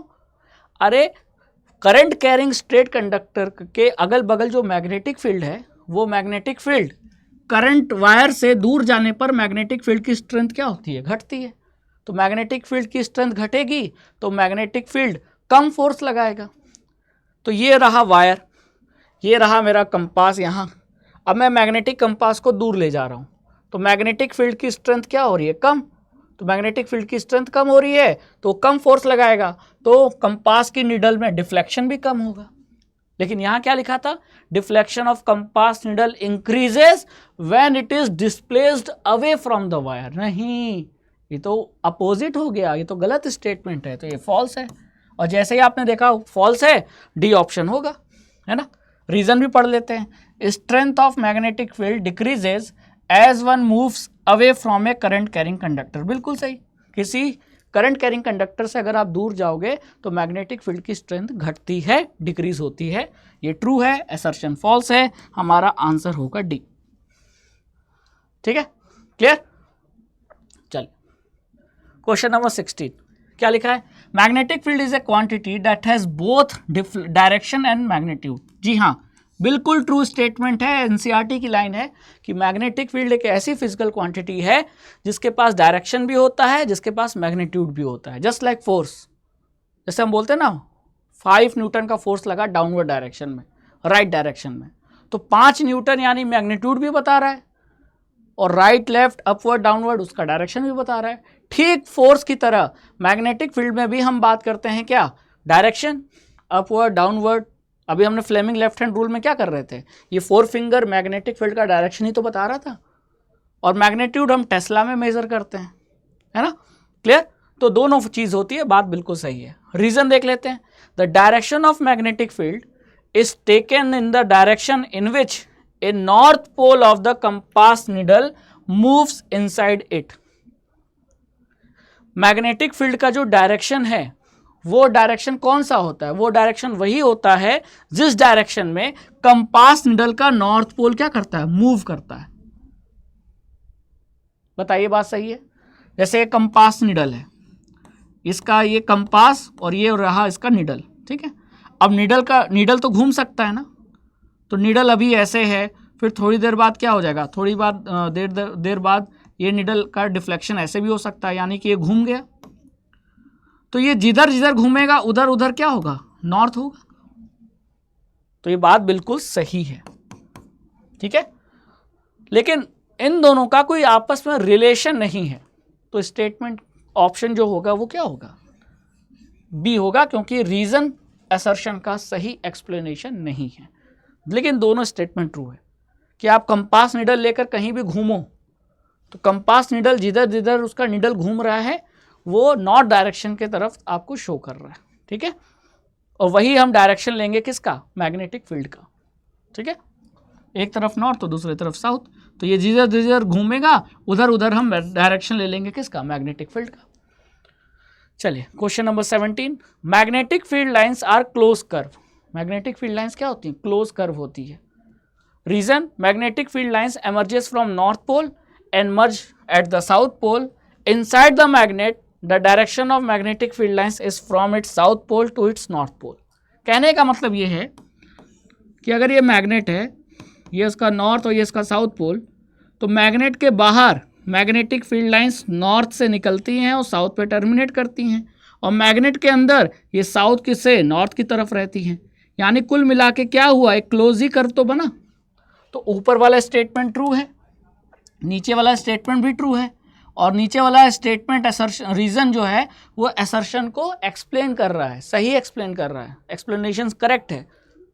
भैया आप ही बताओ, नॉर्थ से निकली साउथ पे आ गई और फिर मैग्नेट के अंदर साउथ से नॉर्थ की तरफ चली गई, तो ये लगातार क्लोज कर्व ही तो बन रहा है, कहीं से ओपन है नहीं। तो इसका आंसर क्या होगा, ए होगा। ठीक है, magnetic field lines close curve इसीलिए होती हैं क्योंकि वो मैग्नेट के बाहर नॉर्थ से साउथ और मैग्नेट के अंदर साउथ से नॉर्थ। ठीक है, तो ये नॉर्थ से साउथ फिर साउथ से नॉर्थ। ठीक है, क्लियर, बात समझ में आई? तो इसीलिए क्लोज कर्व बनता है। Question number 18, magnetic field is same at all points inside solenoid. Inside solenoid यानी सोलेनॉइड के अंदर जो मैग्नेटिक फील्ड है वो हर जगह सेम होता है। तो ये बात सही है कि गलत है? ट्रू है, बिल्कुल सही है। रीजन क्या लिखा है, magnetic field lines inside the solenoid are in the form of parallel straight line. बिल्कुल सही, सोलेनॉइड के अंदर, जैसे मान लो ये सोलेनॉइड है, तो सोलेनॉइड के अंदर जो मैग्नेटिक फील्ड लाइंस होती हैं वो पैरेलल स्ट्रेट लाइंस होती हैं। और एक चीज़ आप लोग प्रॉपर्टी जरूर याद रखो कि जो मैग्नेटिक फील्ड लाइंस के बीच का जो गैप है वो मैग्नेटिक फील्ड की स्ट्रेंथ को बताता है। तो अगर हम ये कह रहे हैं कि सोलेनॉइड के अंदर मैग्नेटिक फील्ड लाइंस पैरेलल हैं, यानी उनके बीच का गैप सेम है, तो मैग्नेटिक फील्ड की स्ट्रेंथ सोलेनॉइड के अंदर भी सेम होगी। तो यानी ऊपर वाली चीज़ को नीचे वाला रीजन एक्सप्लेन कर रहा है, तो आंसर क्या होगा, ए होगा, है ना। लेकिन अगर मैं रीजन को यहाँ असर्शन में लिख दूं और असर्शन को रीजन में लिख दूं तब भी ऑप्शन टिक करेंगे। ठीक है, तो ये आपको ध्यान रखना है कि भाई मैग्नेटिक सोलेनॉइड के अंदर मैग्नेटिक फील्ड यूनिफॉर्म इसीलिए है क्योंकि सोलेनॉइड के अंदर मैग्नेटिक फील्ड लाइंस क्या होती हैं, पैरेलल। तो रीजन में पैरेलल लिखा रहा तो ये सही एक्सप्लेनेशन बन गया। ठीक है, तो हमने ए टिक कर दिया। चलिए क्वेश्चन नंबर 19 पे आते हैं। In our homes we receive supply of electric power through a main supply also called mains. हमारे घरों में जो खंबे से जो तार से जो बिजली आ रही है उसको हम सप्लाई को मेंस कहते हैं। बिल्कुल ट्रू, मेंस की सप्लाई कहते हैं। Reason, in our country the potential difference between the live and neutral wire is 220 volt. बिल्कुल सही, हमारे घरों में अभी डायग्राम भी बताया था कि जो लाइव वायर होता है मेंस में और न्यूट्रल वायर, मेंस में 2 वायर होते हैं, वैसे तो 3 होते हैं लेकिन मेनली 2 होते हैं, लाइव और न्यूट्रल वायर, और इन्हीं दोनों के वायर के बीच का जो पोटेंशियल डिफरेंस होता है वो 220 वोल्ट होता है। ठीक है, तो दोनों स्टेटमेंट ट्रू हैं, लेकिन नीचे वाला ऊपर वाले चीज़ को एक्सप्लेन नहीं कर रहा कि 220 वोल्ट होते हैं इसलिए मेन सप्लाई को मेंस कहते हैं, नहीं। तो दोनों स्टेटमेंट ट्रू हैं लेकिन सही एक्सप्लेनेशन नहीं है, तो आंसर क्या होगा, बी होगा। ठीक है, चलिए क्वेश्चन नंबर 20 पे आते हैं। क्या लिखा है, the use of an electric fuse, assertion में the use of an electric fuse prevents the electric circuit and the appliance from a possible damage by stopping the flow of unduly high electric current. High electric current को घर के अंदर आने से रोकता है कौन, फ्यूज, और इस तरीके से वो इलेक्ट्रिकल अप्लायंसेस को और सर्किट को डैमेज होने से बचाता है। बिल्कुल ट्रू, यही काम तो है फ्यूज का। True statement. Reason, overloading can occur when live wire and the earth wire come in direct contact. अच्छा ये बताओ, करंट कब फ्लो होता है, जब पोटेंशियल में डिफरेंस होता है। लाइव वायर और न्यूट्रल वायर के बीच में तो पोटेंशियल 220 वोल्ट का है, यानी ये पोटेंशियल डिफरेंस है किसके बीच, लाइव और न्यूट्रल वायर के बीच। तो ये पोटेंशियल अगर बढ़ जाएगा तो लाइव वायर से न्यूट्रल वायर के बीच में फ्लो होने वाला करंट भी बढ़ जाएगा और तब ओवरलोडिंग होगी। तो यानी ओवरलोडिंग का केस लाइव और न्यूट्रल वायर के बीच का रिलेशन है, लाइव और अर्थ वायर का केस नहीं है। मान लो लाइव और न्यूट्रल वायर के बीच में पोटेंशियल बढ़ के हो गया 420 वोल्ट, तो ज्यादा पोटेंशियल तो ज्यादा करंट फ्लो होगा और तब ओवरलोडिंग होगी और तब आग लग सकती है, ना कि लाइव और अर्थ वायर। तो ये जो रीजन है वो गलत है, नॉट ट्रू, फॉल्स है। तो आपका ऑप्शन क्या हो जाएगा, सी हो जाएगा। मेरी बात समझ में आई? ओवरलोडिंग तब होता है जब लाइव और न्यूट्रल वायर के बीच का जो पोटेंशियल, जो कि आमतौर पे 220 वोल्ट होता है, वो बढ़ जाए। तो पोटेंशियल बढ़ेगा तो फिर ज़्यादा करंट फ्लो होगा और वही हाई करंट खतरे का कारण है। ठीक है, तब उसी को ओवरलोडिंग कहते हैं, ना कि लाइव और अर्थ वायर। चलिए, तो आंसर सी आ गया। क्वेश्चन नंबर 21 पे चलते हैं। In our houses we receive AC electric power of 220 volt with a frequency of 50 hertz. हमारे घर में पूरे इंडिया में जो एसी करंट सप्लाई हो रहा है वो 50 हर्ट्ज का सप्लाई हो रहा है और 220 वोल्ट का डिफरेंस रहता है ट्रू स्टेट में। Reason, in case of high current the joule heating takes place in the fuse melt it to break down the electric circuit. हमारे घरों में जब ओवरलोडिंग या हाई करंट का केस होता है तो वहाँ जूल्स लॉ ऑफ हीटिंग लगता है और वो जूल्स लॉ ऑफ हीटिंग की वजह से जो फ्यूज़ है उसमें हाई करंट जब फ्लो होता है तो वो टेम्परेचर बढ़ा देता है और वो फ्यूज़ जिसका मेल्टिंग पॉइंट कम है वो पिघल जाता है और सर्किट ब्रेक कर देता है, तो हाई करंट घर के अंदर नहीं जा पाता। तो ये यही चीज़ यहाँ लिखा है, तो ये बिल्कुल ट्रू है। ठीक है, लेकिन ये रीज़न ऊपर वाले का मतलब असर्शन का रीज़न तो है नहीं, तो दोनों स्टेटमेंट ट्रू है लेकिन एक्सप्लेनेशन नहीं है, तो ये आंसर होगा बी। चलो क्वेश्चन नंबर 22, आइए देखते हैं असर्शन में क्या लिखा है। A strong magnetic field produced outside a solenoid can be used to magnetize a piece of magnetic material like soft iron when placed outside the coil. Solenoid के बाहर मैग्नेटिक फील्ड स्ट्रांग होती है कि अंदर? अंदर, और इसीलिए सॉफ्ट आयरन के मटेरियल को कहाँ रखते हैं? सोलेनॉइड के अंदर, तब वो इलेक्ट्रोमैग्नेट बनता है। ठीक है, तो यहाँ असर्शन तो गलत हो गया क्योंकि क्या लिखा है, ए strong magnetic field produce outside ए सोलेनॉइड। ठीक है, तो ये फॉल्स हो गया, और फॉल्स हो गया तो हमारा डी ऑप्शन होगा। ठीक है, क्लियर? रीजन देख लेते हैं, एक बार पढ़ लेते हैं। A coil of many circular turns of insulated copper wire wrapped closely in the shape of cylinder is called solenoid. बिल्कुल सही डिफिनीशन है, और एग्जाम में अगर सोलेनॉइड की डिफिनीशन आ गई तो आपको यही डिफिनीशन लिखनी होगी। तो ये ट्रू है, असर्शन फॉल्स, रीजन ट्रू, तो आंसर क्या होगा? डी ऑप्शन होगा। ठीक है, चलिए अब आ जाते हैं क्वेश्चन नंबर 23 पे। आपको सोचना पड़ेगा, डायग्राम दिया है तो हुआ ना कॉम्पिटेंसी बेस्ड, तो है तो ये सब्जेक्टिव क्वेश्चन। यहाँ क्या बोला है आपसे, name the pole P Q R S of the magnet in the following figure A and B. तो आपको दो फिगर यहाँ दिए गए हैं, फिगर ए फिगर बी। इसमें आपको पी क्यू और यहाँ आर एस जो पोल है उसका नाम बताना है। ठीक है, तो कंसेप्ट ये कहता है, देखो कंसेप्ट पे चलो। कंसेप्ट ये कहता है कि जिस पोल से मैग्नेटिक फील्ड लाइंस निकलती हैं वो नॉर्थ, और जहाँ ख़त्म होती हैं, टर्मिनेट होती हैं, वो साउथ। तो एरो देखो, ये आपका बार मैग्नेट है। हाँ सर, यहाँ देखो कि मैग्नेटिक फील्ड लाइंस का एरो यहाँ से निकलता हुआ दिखाई दे रहा है और यहाँ टर्मिनेट होता हुआ दिखाई दे रहा है। तो मैं क्या बोलूँगा, पी क्या होगा, यहाँ से निकल रहा है तो ये नॉर्थ पोल, क्यू पे टर्मिनेट हो रहा है तो साउथ पोल। बी में ये आर से निकल रहा है, साउथ पे जा रहा है, मतलब एस पे जा रहा है ना, आर से निकल रहा है, एस पे जा रहा है, तो जिधर से निकलेगा वो नॉर्थ पोल, जिधर टर्मिनेट करेगा वो साउथ पोल। तो मेरे इस क्वेश्चन का आंसर क्या हुआ, ये आंसर ये है कि P is north pole, Q is south pole, R is north pole and S is south pole. ठीक है, कितना आसानी से पता लगा लिया। तो ये रहा हमारे क्वेश्चन नंबर 23 का आंसर। चलिए क्वेश्चन नंबर 24 पे आते हैं। क्या लिखा है, how does a solenoid behave like a bar magnet. Solenoid bar magnet की तरह बिहेव करता है, कब, ये हम कैसे शो कर सकते हैं या कैसे बता सकते हैं। तो जरा सोलेनॉइड का और बार मैग्नेट का मैग्नेटिक फील्ड लाइंस का पैटर्न जरा दिमाग में इमेजिन करो। आपने एनसीईआरटी बुक में बार मैग्नेट का मैग्नेटिक फील्ड लाइंस पैटर्न देखा है, जरूर देखा होगा।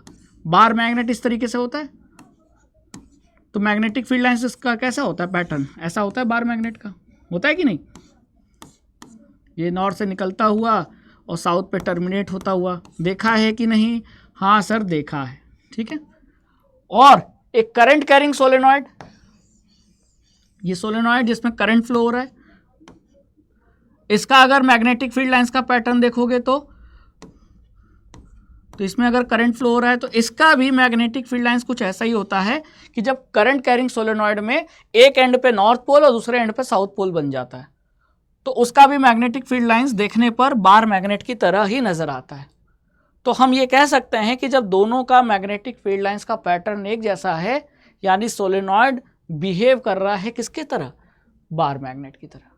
तो ये लिखना पड़ेगा, सबसे पहले ड्रॉ करना पड़ेगा डायग्राम। कौन सा डायग्राम, बार मैग्नेट का मैग्नेटिक फील्ड लाइंस का पैटर्न और सोलेनॉइड का मैग्नेटिक फील्ड लाइंस का पैटर्न, दोनों का पैटर्न ड्रॉ करना होगा और फिर लिखना होगा कि अगर दोनों को कंपेयर करें यानी बार मैग्नेट को सोलेनॉइड को तो दोनों का मैग्नेटिक फील्ड लाइंस का पैटर्न सिमिलर है तो हम ये कह सकते हैं कि current carrying solenoid behaves like a bar magnet, क्योंकि जैसे बार मैग्नेट के पोल होते हैं करंट कैरिंग सोलेनॉइड में भी पोल डेवलप हो जाता है और उस पोल के वजह से जो मैग्नेटिक फील्ड लाइंस का पैटर्न है वो सेम होता है। तो ये रहा आपका आंसर।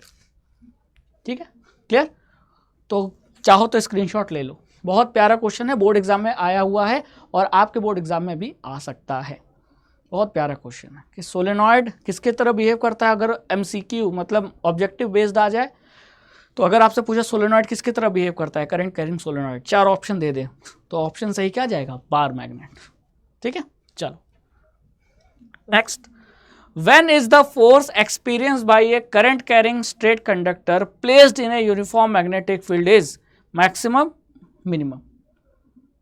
तो जरा इमेजिन करो, आपसे ये पूछा है फ्लेमिंग लेफ्ट हैंड रूल, जरा इमेजिन करो कि जब करंट और मैग्नेटिक फील्ड की बात होती है तब पैदा होता है फोर्स, लेकिन ये जो फोर्स है ये मैक्सिमम कब लगेगा, जब करंट और मैग्नेटिक फील्ड, बी मतलब मैग्नेटिक फील्ड, आई मतलब करंट, जब आपस में क्या हो, परपेंडिकुलर हो। यानी ये फोर्स मैक्सिमम तब होगा जब करंट एंड मैग्नेटिक फील्ड क्या हो, परपेंडिकुलर हो। तो यहां लिख दो आंसर क्या, व्हेन, ये पूछा ना when is the force experience maximum, तो फोर्स मैक्सिमम कब होगा, when current I is perpendicular to magnetic field, जब करंट मैग्नेटिक फील्ड के क्या होगा, परपेंडिकुलर होगा। ठीक है, और मिनिमम फोर्स कब लगेगा, जब करंट और मैग्नेटिक फील्ड सेम डायरेक्शन में हो, है ना। जैसे करंट और मैग्नेटिक फील्ड, अब दोनों का डायरेक्शन सेम हो गया, चाहे ऐसे सेम हो, चाहे ऐसे सेम हो, चाहे नीचे सेम हो, सेम होना चाहिए, तो फोर्स 0 हो जाएगा। फोर्स तभी होता है जब 90 डिग्री सेम डायरेक्शन में हो तो 0। तो यहाँ क्या होगा, व्हेन आई यानी current is parallel to magnetic field. और क्वेश्चन में अगर ऐसा कह दिया जाए कि एक चार्ज पार्टिकल को हमने मैग्नेटिक फील्ड में क्या कर दिया, मूव करा रहे हैं, और वो जो चार्ज पार्टिकल है, पॉजिटिवली चार्ज पार्टिकल है, वो उसी डायरेक्शन में मूव कर रहा है जिस डायरेक्शन में मैग्नेटिक फील्ड है, तो पॉजिटिवली चार्ज पार्टिकल का डायरेक्शन, किसका डायरेक्शन ले लेंगे, करंट का, और वो किसके अलॉन्ग है, मैग्नेटिक फील्ड के अराउंड, यानी दोनों पैरेलल हो गए, तो फिर चार्ज पार्टिकल पे क्या फोर्स नहीं लगेगा। तो यानी जब जब चार्ज पार्टिकल मैग्नेटिक फील्ड के डायरेक्शन के तरफ ही मूव करेगा, यानी along the direction of magnetic field move करेगा, तो चार्ज पार्टिकल पे फोर्स नहीं लगेगा। लेकिन जब जब चार्ज पार्टिकल मैग्नेटिक फील्ड के परपेंडिकुलर मूव करेगा तो उस पर फोर्स लगेगा और वो डिफ्लेक्ट होगा। बात समझ में आ गई। चलो question number 26, a magnetic compass shows a deflection when placed near a current carrying wire. यानी कि एक करंट कैरिंग वायर था, इसके पास अभी हमने मैग्नेटिक फील्ड को नहीं रखा, तो ये पहला केस, मतलब कंपास को हमने नहीं रखा था। लेकिन अब हमने क्या किया कि करंट कैरिंग स्ट्रेट वायर के पास हमने एक क्या रख दिया, मैग्नेटिक कंपास रख दिया। ठीक है, तो अब क्या होगा, तो करंट ने क्या पैदा किया, मैग्नेटिक फील्ड किसके अराउंड, वायर के अराउंड, कंडक्टर के अराउंड, और इस मैग्नेटिक फील्ड ने इस मैग्नेटिक कंपास की नीडल पे क्या लगाया, फोर्स, तो ये क्या हो गई, डिफ्लेक्ट हुई होगी, अब चाहे राइट चाहे लेफ्ट। ठीक है, बात समझ में आ गई। तो वही तो लिखा है कि एक मैग्नेटिक कंपास ने डिफ्लेक्शन शो किया जब when placed near a current carrying wire. अब क्वेश्चन में पूछा है कि how will the deflection of the compass gets affected if the current in the wire is increased. यानी अगर इस वायर में फ्लो होने वाले करंट को अगर हम बढ़ा दें तो ये जो मैग्नेटिक कंपास की निडल है इसकी डिफ्लेक्शन पे क्या असर पड़ेगा। तो ज्यादा करंट, ज्यादा मैग्नेटिक फील्ड और ज्यादा स्ट्रांग मैग्नेटिक फील्ड, तो वो ज्यादा फोर्स लगाएगा तो डिफ्लेक्शन और बढ़ेगा। तो यहां आंसर क्या होना चाहिए, with a increase in the current the deflection also increases. बात समझ में आ गई। और ये क्या इंडिकेट कर रहा है, ये इस बात को इंडिकेट कर रहा है कि करंट के बढ़ने से, करंट की मैग्नीट्यूड बढ़ने से मैग्नेटिक फील्ड की स्ट्रेंथ बढ़ती है और वही ज़्यादा मैग्नेटिक फील्ड की स्ट्रेंथ मैग्नेटिक कंपास की निडल को ज़्यादा घुमा रही है, ज़्यादा डिफ्लेक्ट कर रही है। तो यहाँ आपका आंसर क्या लिखना होगा, समझ में आई बात। देखो इसको मैं ऐसे भी समझा सकता हूँ, जैसे मान लो कि ये करंट कैरिंग वायर है जिसमें आई करंट फ्लो हो रहा है और इसके पास हमने मैग्नेटिक कंपास की निडल को रखा, तो ये निडल जो है वो 30 डिग्री राइट घूम गई। क्या हो गई, 30 डिग्री राइट घूम गई।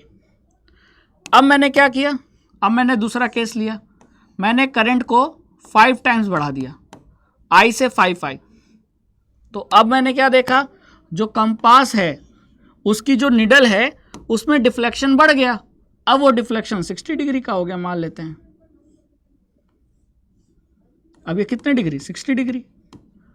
तो डिफ्लेक्शन ज्यादा, अच्छा ये राइट की जगह लेफ्ट भी हो सकता है, ठीक है। डिफ्लेक्शन का डायरेक्शन पे चर्चा नहीं कर रहे हैं, डिफ्लेक्शन कितना ज्यादा हो रहा है उस पर चर्चा कर रहे हैं। तो आपने क्या देखा, करंट की वैल्यू को बढ़ाने पे, वायर में करंट की मैग्नीट्यूड को बढ़ाने पे कंपास की निडल में डिफ्लेक्शन भी बढ़ रहा है। तो यही आपका आंसर होगा कि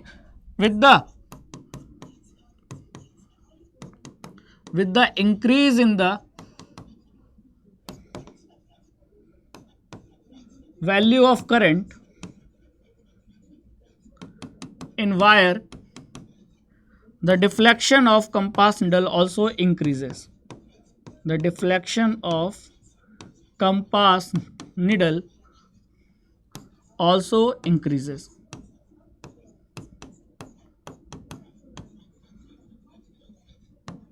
ऑल्सो इंक्रीजेस। बात समझ में आ गई कि अगर हम करंट की वैल्यू को बढ़ाएंगे तो डिफ्लेक्शन भी इंक्रीज होगा और करंट को कम कर देंगे तो डिफ्लेक्शन कम हो जाएगा। करंट के डायरेक्शन को रिवर्स कर देंगे तो डिफ्लेक्शन का डायरेक्शन भी रिवर्स हो जाएगा। यानी अगर करंट ऊपर जा रहा था, अब करंट नीचे जा रहा है, तो जो डिफ्लेक्शन राइट हो रहा था अब वो डिफ्लेक्शन लेफ्ट होगा, क्योंकि सब कुछ डिपेंडेंट है करंट पे। करंट का डायरेक्शन बदलेगा तो मैग्नेटिक फील्ड का डायरेक्शन बदलेगा, तो डिफ्लेक्शन का भी डायरेक्शन बदल जाएगा। ठीक है, चलिए नेक्स्ट क्वेश्चन में क्या लिखा है, P and Q represent two straight wire carrying equal current I in a direction perpendicular to the plane of the screen outward। यानी P और Q क्या है, वायर है। ठीक है, P और Q क्या है, वायर है। समझो वायर को हमने, ये मान लो वायर है, पेन को समझो वायर है और वायर ऐसे लगा हुआ है, ऐसे है ना। अब इन दोनों वायर में जो करंट है वो सेम क्वांटिटी का, इक्वल करंट फ्लो हो रहा है I, और ये करंट ऐसे बाहर निकलता हुआ है perpendicular to the plane of screen. तो अगर ये स्क्रीन है इसके परपेंडिकुलर और आउटवर्ड, यानी ऐसे करंट बाहर निकल रहा है। जैसे ये अगर वायर है तो वायर में करंट ऐसे बाहर निकल रहा है, समझो, इमेजिन करो अगर ये वायर है ऐसे तो इसमें I करंट बाहर निकल रहा है। ठीक है, तो दोनों केस में करंट बाहर निकल रहा है और जो K है वो P और Q को मिलाने वाली लाइन का मिड पॉइंट है। ये दोनों पॉइंट को मैं अगर मिलाऊं तो इस लाइन का जो मिड पॉइंट है वो K है। अब लिखा है कि if B is the magnetic field at point K due to current in the wire P, P wire में करंट के वजह से जो मैग्नेटिक फील्ड K पर है वो B है। What will be the magnetic field due to P and Q at the midpoint K?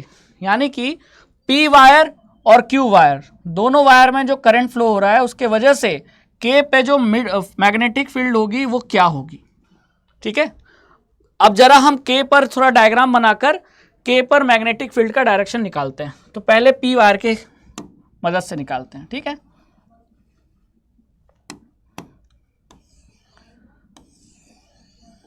तो करंट किधर जा रहा है, बाहर की तरफ, स्ट्रेट वायर है, तो कौन सा रूल लगाएंगे, मैग्नेटिक फील्ड का डायरेक्शन पता करने के लिए।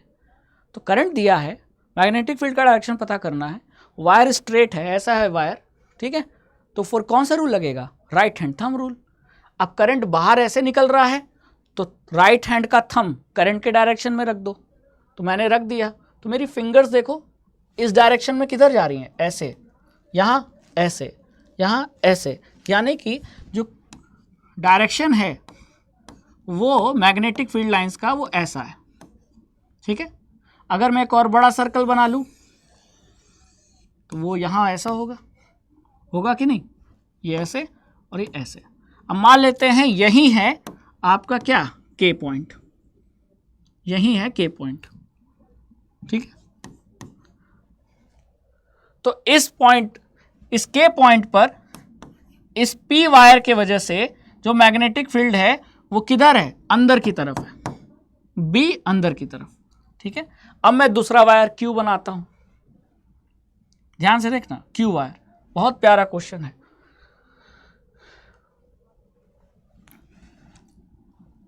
ये दूसरा वायर कौन सा, क्यू, ठीक है। इसके वजह से जो मैग्नेटिक फील्ड लाइंस का पैटर्न होगा, पहले तो कॉन्सेंट्रिक सर्कल बनेगा, हाँ सर कॉन्सेंट्रिक सर्कल बनेगा, ठीक है। यहां भी करंट बाहर जा रहा है, तो अगर करंट बाहर जा रहा है तो मैं करंट के डायरेक्शन में थंब रख दूं तो उंगलियां देखो कैसे ही मुड़ रही हैं, तो यहां भी ऐसा है, एंटी क्लॉकवाइज, है ना, क्लियर।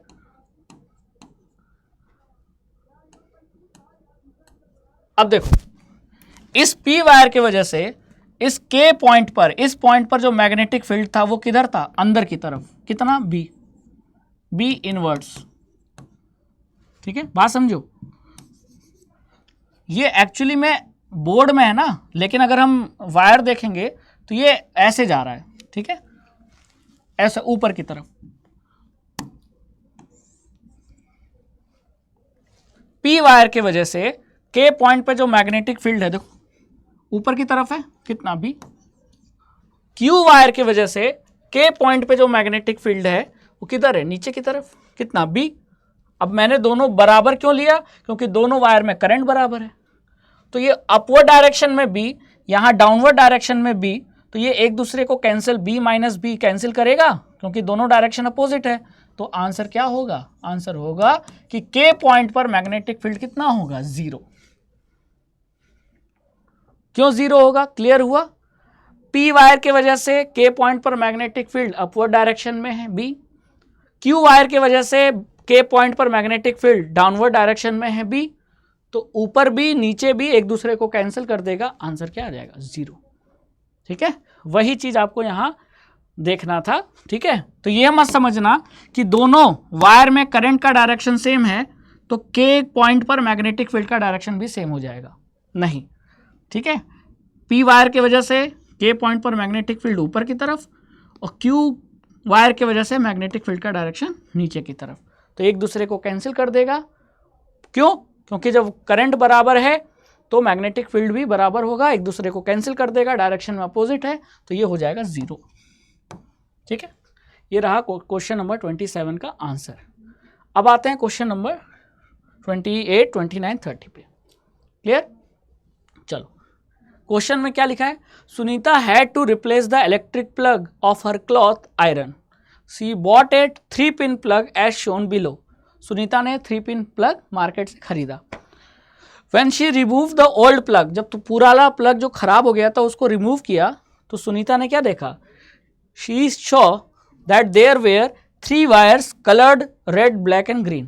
तो पुराने प्लग को जब खोला, हमारे घरों में भी ऐसा होता है कि जब हमारा प्लग खराब हो जाता है तो हम नया प्लग लाते हैं खरीद के और पुराना प्लग नट बोल्ट खोल के लगा देते हैं। तो जो अंदर वायर है वो सुनीता को नजर आया रेड, ब्लैक और ग्रीन, ठीक है। और उस रेड, ब्लैक, ग्रीन को इससे कनेक्ट कर दिया 3-pin प्लग से। तो पहला क्वेश्चन है, to which pin on the plug should she connect the green wire. तो ग्रीन वायर जो होता है वो अर्थ वायर होता है और अर्थ वायर हमेशा प्रोटेक्शन के लिए यूज होता है और वो हमेशा किससे, इस मोटे वाले पिन से कनेक्ट करते हैं। तो यहां आंसर होगा कि जो ग्रीन वायर है वो किससे कनेक्ट होगा, पी से कनेक्ट होगा। बात समझ में आ गई। फिर 29 क्या पूछा है, to which part of the cloth iron is the green wire connected. ठीक है, तो ग्रीन वायर किससे कनेक्टेड है, बताओ बताओ। यही सिस्टम है। देखो ये डायग्राम पे क्वेश्चन बना है आपका, ये जो क्वेश्चन है कुल मिला के उस डायग्राम पे बना है। तो ग्रीन कलर का जो वायर होता है वो अर्थ वायर होता है, और अर्थ वायर इस 3 पिन प्लग के किस पिन से जुड़ा होता है, पी पॉइंट से, मतलब पी पिन से जुड़ा रहता है। ठीक है, क्लियर, बात समझ में आ गई। तो ये रहा पिन पी, क्लियर। अब ये पूछा था कि अर्थ वायर किससे जुड़ा है। देखो 28 का तो आंसर आ गया कि किस पिन से जुड़ा है, तो पी पिन से जुड़ा है। लेकिन यहां पूछा है to which part of the cloth iron is the green wire connected. तो ग्रीन वायर अर्थ वायर है, और अर्थ वायर का काम होता है कि कोई भी मेटेलिक अप्लायंसेस, मतलब ऐसा अप्लायंस जिसकी बॉडी मेटल की है, जैसे कूलर है, फ्रिज है, आयरन है, तो उस वायर में कभी, उस मेटेलिक अप्लायंसेस में होता है कि कभी कभी करंट लीक करके उसके बॉडी में आ जाता है। तो वो अगर हम उस मेटेलिक अप्लायंस से ग्रीन वायर कनेक्ट कर देंगे तो मेटेलिक अप्लायंस का जो करंट है जो लीक होकर आया है वो ग्रीन वायर के थ्रू अर्थ में चला जाएगा। तो हम इस ग्रीन वायर को किससे कनेक्ट करेंगे, हम आयरन से कनेक्ट करेंगे। ठीक है, ताकि आयरन का जो मेटेलिक बॉडी है वो ग्रीन वायर के टच में आ जाए, और इससे क्या होगा, इससे ये होगा कि जब भी आयरन के मेटेलिक बॉडी में करंट लीक होकर आएगा तो वो करंट फिर ग्रीन वायर से होते हुए अर्थ में चला जाएगा, हमको प्रोटेक्ट करेगा। ठीक है,